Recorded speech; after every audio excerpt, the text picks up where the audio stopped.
घर में मम्मी के रूल, स्कूल में टीचर्स के रूल, पर देश भी रूल के सहारे चलता है, नहीं पता? ये वीडियो को देखिए, समझ जाएंगे।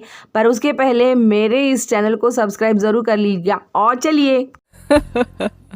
You are reading it wrong, my dear boys. It's not constellation. It is the Indian Constitution. See it carefully. All independent countries are ruled by a set of laws called the Constitution. These are written documents which provide a system for governance and powers. It also tells the citizens of a country the duties they must perform.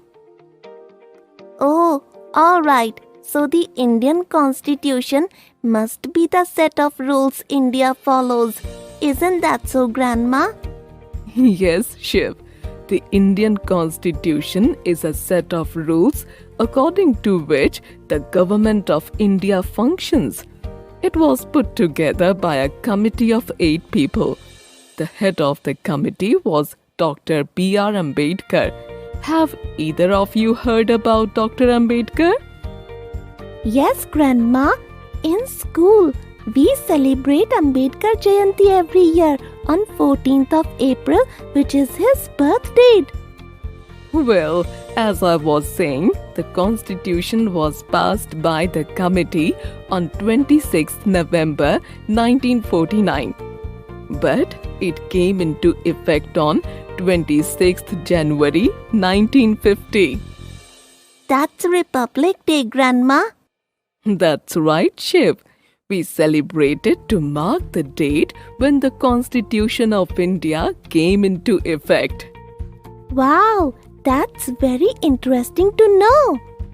Did you both know that the Indian Constitution is the longest written constitution in the world? It is written in English and translated in Hindi as well. Wow, but Grandma, what does the Constitution actually say? It declares our country as a democratic, secular and socialist country, Shiv. That is all Greek to me, Grandma. Let me explain, boys. To be democratic means the people of India have the right to choose their own government. Secular means the people of our country have the right to follow any religion. And finally, to be a socialist country means that we treat all our citizens equally and do not discriminate between the rich and the poor. All right, Grandma. I think we understand a little better now. But look, what is this? The preamble. The preamble. The preamble of the Constitution is the section with which the Constitution begins. Let's see what our preamble says. Here, take a look. It says, we will provide justice, liberty and equality to all citizens. And fraternity, or simply put, brotherhood as well. Well done, boys. Now read on. Grandma, the Constitution mentions something called fundamental rights. What are those? Boys, our government provides 6 basic rights to all citizens. These are necessary for the good of each individual as well as for the community. In your mind, what do you think should be our basic rights as citizens? The right to have no homework on weekends and have free ice cream in summers. Well, boys, our government thought a little differently. Look at all these images given alongside. You may be able to understand better. We have the right to equality, so all our citizens are treated equally and not discriminated against based on gender, caste or religion. We also have the right to freedom, which means we are free to move freely and speak and discuss issues in a non-violent manner. The Indian Constitution allows us to follow whichever religion we wish to follow. This is the right to freedom of religion. we also have the right against exploitation.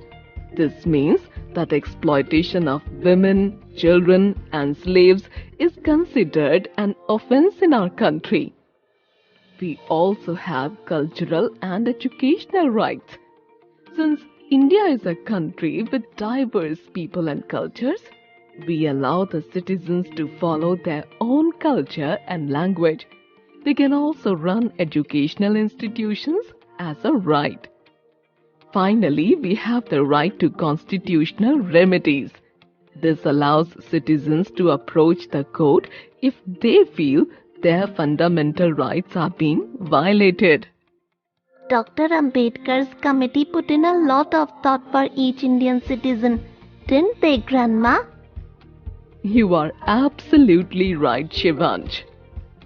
Grandma, all this is indeed great, but what about our duties towards India? Why don't you boys try your hand at this too? What do you think are our duties towards the country? I can help you along the way. The first seems very simple, Grandma. Follow and obey the rules in the Constitution. That's right, Shiv. What else can you think of? As mentioned in the Constitution, I think as citizens of the country, we should treat all other citizens as brothers and sisters. Every citizen must be treated equally by us. And as you said, Grandma, there are so many diverse people in our country. It should be our duty to stand as one, to be united. We must be able to defend our country and serve it when needed. Excellent job, boys. But don't you think as citizens we also have a responsibility toward the natural environment of our country? As citizens, we must all protect the forests, wildlife, lakes and rivers of India as well.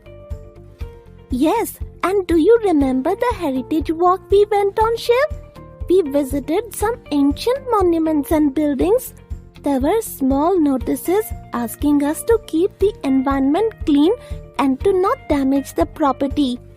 Yes, as Indian citizens, we must preserve the rich heritage of our country.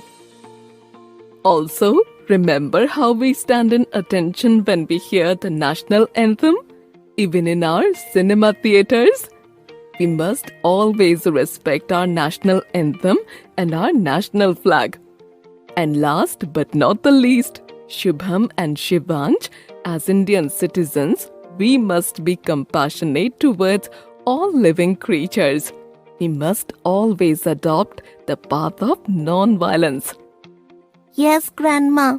चलो, इसे तो पता चल गया, आपको भी पता चल गया होगा। तो इस वीडियो को लाइक कीजिए, शेयर कीजिए, सब्सक्राइब कीजिए। धन्यवाद देखने के लिए।